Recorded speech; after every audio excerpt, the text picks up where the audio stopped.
अगर आप भी कोई जमीन संबंधित प्रॉपर्टी संबंधित समस्या से अगर जूझ रहे हैं ना, तो आप कमेंट करके पूछ सकते हैं। वीडियो के माध्यम से जवाब देने का प्रयास करेंगे। देखिए, अभी जो है संजय शर्मा जी का सवाल है। सर, मेरे परदादा 4 भाई थे और जो भाई जमीन है ना, मेरे परदादा के नाम पे जो है ना वो है, और 1939 के जो है ना रजिस्ट्री है, और जमीन मेरे कब्जे में है, लेकिन बाकी 3 भाइयों ने के नाती पोता बोलता है कि उसमें मेरा हिस्सा होता है। Please help me.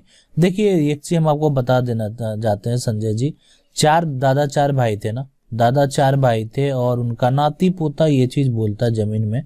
तो अभी अब देखिए, जो जमीन है ना, जमीन जो है उसका जमाबंदी जो है जमीन का जो कागज है, जमाबंदी है, वो आपके नाम कायम अगर नहीं है तो उसको करवा लीजिए। ठीक है, अगर वो करवा हो जाता, आपके नाम से रसीद अगर कटता है, मतलब आप समझ लीजिए ना, ये 4 भाई के नाम पे जो था ना, तो ये अगर पार्टिकुलर सिर्फ आपके नाम पे अगर आ जाता है तो आपको जो है आपका 100% कानूनन जो है वो अधिकार है। ठीक है, तो ये चीज में इसमें आप समझ लीजिए 100% आपका कानूनन अधिकार है। नहीं, अगर आप ऐसा नहीं करवाएंगे तो फिर इनके वंशज हो जाते हैं, इसलिए कि देखिए, नाती पोते नहीं, लेकिन इनकी बेटी जो है ना वो उनकी वंशज है, तो वो कानूनन ले सकती है। नाती पोते फिर दूसरे के वंशज हो जाते हैं, लेकिन जब तक माँ उसकी रहेगी, ठीक है, तो फिर वो जमीन जो है, जो अगर लड़ेंगे कानूनन प्रक्रिया में हो सकता है। लेकिन आपको बस करना क्या है, रसीद कटवा लें जमीन का, और जमीन का जो है जमाबंदी कायम जरूर कर लें।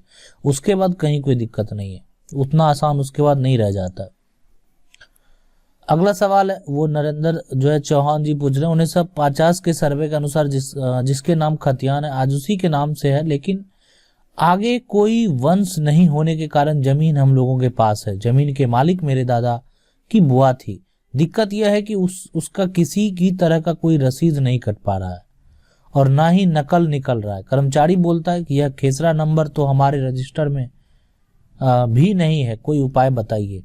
देखिए, उस खेसरा नंबर में अब वर्तमान में स्थिति देखिए ना, माँ बाप को बता देते हैं कि आपका जो नक्शा है ना, आपका नक्शा में जो खेसरा है, ठीक है, अब वो जो नंबर है वो अगर उसके रिकॉर्ड में नहीं है, मान लेते हैं उसके रिकॉर्ड में नहीं है ना, ठीक है, तब आपके जो है ना, आप अपना खतियान जो जिनके नाम से 1950 सर्वे के अनुसार खतियान आज भी उसी के नाम से, तो आप जाइए अपना जो है ना एडीएम के पास, है ना, आवेदन कीजिए। ठीक है, जो कि भूमि सुधार विभाग के हैं और भूमि विभाग के हैं, और तो उनके जो है ना एडीएम के पास जब आप आवेदन करेंगे तो तमाम बातें, आप नंबर जो खेसरा नंबर वो लिखेंगे, और उसका जो है ना रिकॉर्ड के अनुसार जो है वहां से, यहीं से ना अंचल में रजिस्टर बन के आता है। मतलब एडीएम के पास जैसे एक रजिस्टर मिलता है, मतलब एक अंचल कार्यालय को, कि आपके ये में ये अगर हो सकता है वो खेसरा छूट गया होगा, तो वो अगर अंचल कार्यालय में अपडेट हो जाएगा तो वो आपका जो है हो सकता है जमीन का जमाबंदी और रसीद कायम हो जाए, तो आपके लिए आसान हो जाएगा। अगला सवाल देखते हैं कि जैसे ऑनलाइन है ना, ये राम बाबू जी का है कि ऑनलाइन दाखिल खारिज रद्द हो गया है, लेकिन ऑफलाइन कर्मचारी से करवा लिए, रसीद भी कटवा लिए, भविष्य में कोई दिक्कत तो नहीं होगा? 100% दिक्कत होगा। अगर ऑनलाइन दाखिल खारिज नहीं हुआ ना, तो फिर ऑफलाइन कटवा लिए तो आपका जमाबंदी पे चढ़ गया क्या, ये चीज देखना आपको। आप करवा लिए राम बाबू जी, आप बिल्कुल सही बात है। आप जो है ना, नियम नहीं है, तो आप बात साथ समझ लीजिए कि जो दाखिल खारिज होता है ना, वो नियम है ही नहीं। मतलब जो है ऑनलाइन, आप देखिए कर्मचारी क्या करता है, हम आपको बता देते हैं। अगर ये चीज की हम 100% सत्यापन नहीं करेंगे, लेकिन हम आपको बता देते हैं कि वो क्या करता है कि आप अपना जो ऑफलाइन रजिस्टर्ड है ना, वो ऑफलाइन रजिस्टर्ड है, आपका जो जमाबंदी संख्या है उस पे से देखिए कि आपका वो चढ़ गया कि नहीं चढ़ गया। यस, वो आप देख लीजिए, पूरा अगर चढ़ गया है, सब कुछ हो गया, तब दिक्कत नहीं है, तब दिक्कत नहीं है। और एक ऑनलाइन रजिस्टर भी होता है, इसी का सारा डाटा इस पे भी मेंशन होता है, और ये भी कर्मचारी के पास ही रहता है, और ये सीओ के पास जाता है, और वहां पे एंट्री होने के लिए तो जमीन मेरा ऑनलाइन भी हो जाता है। तो दाखिल खारिज का प्रोसेस जो है ना, वो फिलहाल अभी ऑनलाइन है। आपने बहुत पहले करवाया तो कोई बात नहीं, लेकिन फिलहाल अभी जो है दाखिल खारिज का जो तरीका है वो ऑनलाइन है। आप ये जरूर चेक करें कि आपको जो रसीद मिला काट के वो 100% वैलिड है या नहीं है मेरे लिए। ठीक है, अगला सवाल देखते हैं। सर कह रहा है सर मेरे दादाजी के नाम से सिकमी खतियान है, जमीन पर मेरा घर है, जमीन का मालिक जो है लिखना नहीं चाहता है, सर्वे में क्या होगा। देखिए जो है ना सिकमी खतियान है और जमीन का जो मालिक है ना वो अगर आपको नहीं लिखना चाहता है और उस पर घर है तो आप इसके लिए जो है ना एक बार सीओ को आवेदन कीजिए, ठीक है, कि ऐसे ऐसे मेरे से है और बहुत लंबे से वो मेरा है, ठीक है। अब नहीं लिखना चाहता है तो फिलहाल देखिए अभी क्या होता है ना कि अगर वर्तमान में जो आपका जो सिकमी खतियान बना तो क्या आपने उसका आगे का जो है मैंने होता क्या ना एक्चुअल में हम आपको बता दें, ये अगर हम आपको बताना है तो ये एक तरह का उपहार होता है। तो इसको ऐसा नहीं कि वो नहीं लिख रहा है ना तो वो आप उसके मालिक नहीं। अगर आपका सिकमी खतियान है तो आपका उसका मालिकाना हक है, इस बात को आप समझिए, ठीक है। ठीक है तो ठीक है वो चीज है कि ये आपको नहीं लिखना चाहता, नहीं करना चाहता, लेकिन आपका उसका आप सीओ को आवेदन कीजिए और सर्वे में जो है ना आप सर्वे के लिए जो है ना उनसे बात कीजिए, ठीक है, उनके पास आवेदन कीजिए कि रिकॉर्ड जो भेजा जाए तो अगर आपका मेंशन कर दे वहां पे तो आपके लिए जो है ये सुधार जो है संभव है। अगला सवाल जो है ये सर दादी के जो है ना भाई नहीं होने के कारण मायके की प्रॉपर्टी में जमीन का हिस्सा मिला हुआ है। दादी के 3 बेटे जो कि एक प्लॉट पे तीनों भाई मिलाकर एक मकान घर बना लिया और उस घर में जो है ना एक भाई 15 वर्षों से उस घर में हमारे पिताजी हम सब रह रहे हैं। अब मालूम पड़ा कि दादी जो है 2 भाई जो कि अपना किराए लगाए हुए थे उन भाइयों को जमीन दादी जमीन केवाला कर दी है। अब दोनों भाई मिलकर हमारे पिताजी को घर खाली करने के लिए कह रहे हैं।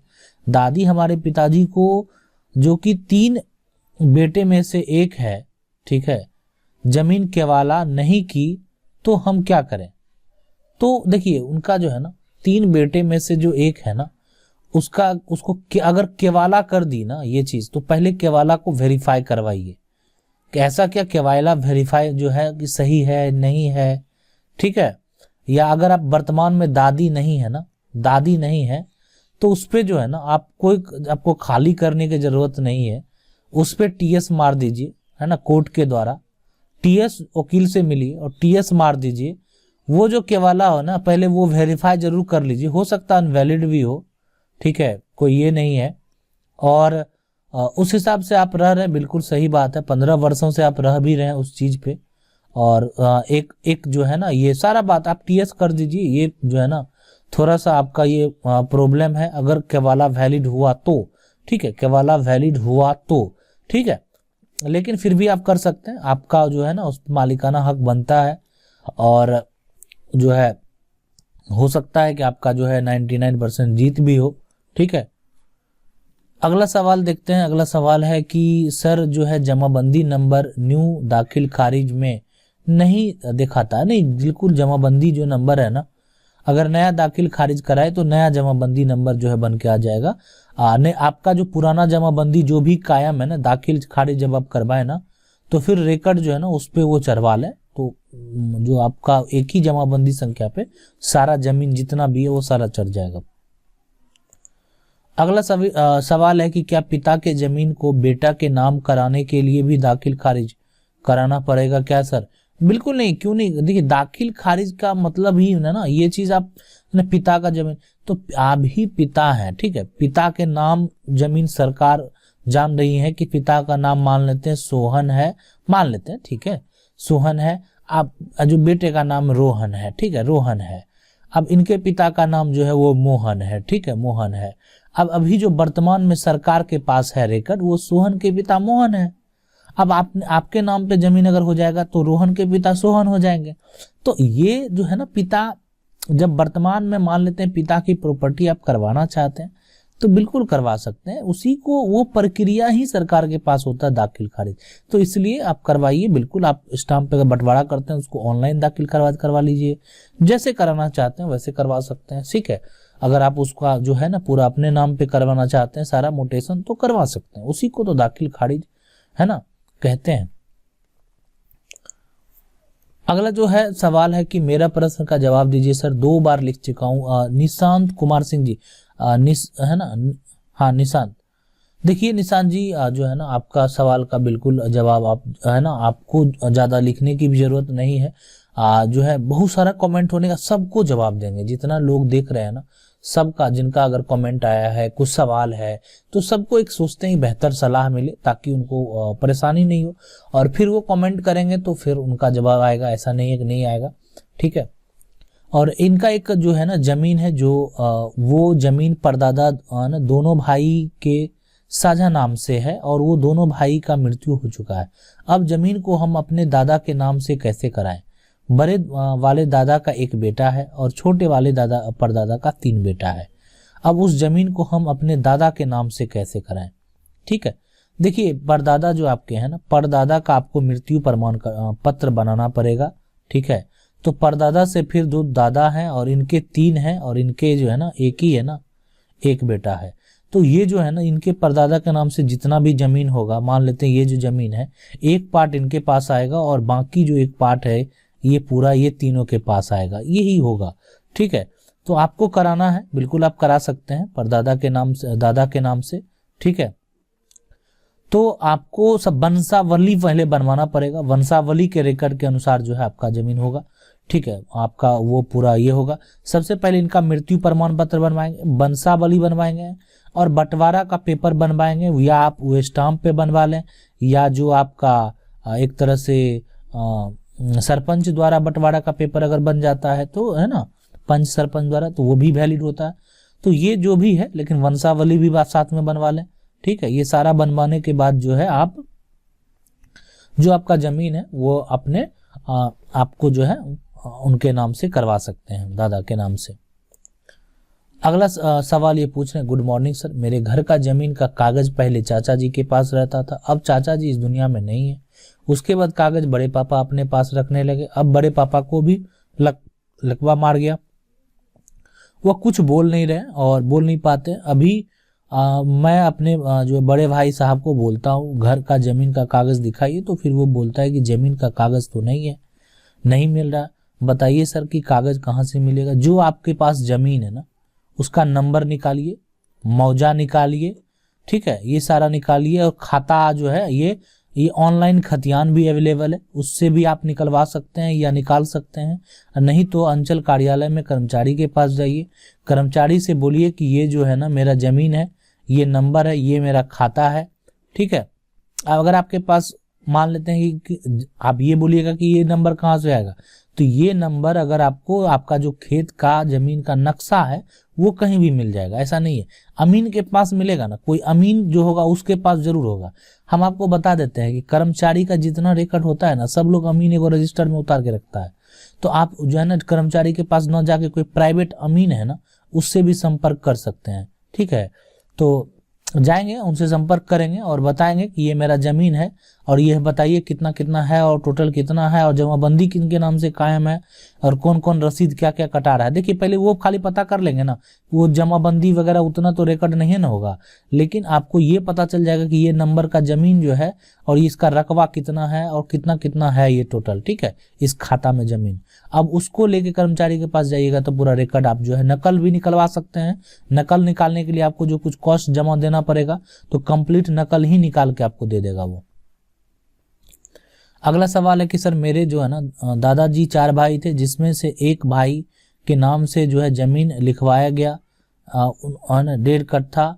बाद में जिनके नाम से जमीन जो है लिखाया गया उनको अपना हिस्सा बेचने की जरूरत हुई, उन्होंने अपना हिस्सा जो है वो 7.5 धूर जो है जमीन अपने 2 भाई को बेच दिया, और जो है डीड बना उसमें उन्होंने ये साफ साफ लिखा कि हम 4 भाई हैं, चारों भाई का हिस्सा बराबर है, मुझे अपना हिस्सा बेचने की जरूरत हुई तो मैं 2 भाई मेरे हिस्से से जो है सीधे 7 धूर जमीन खरीदने की राजी हुई। ऐसे में जमीन का मोटेशन कैसे करवाया जाए सर, मुझे आपसे बात करना है।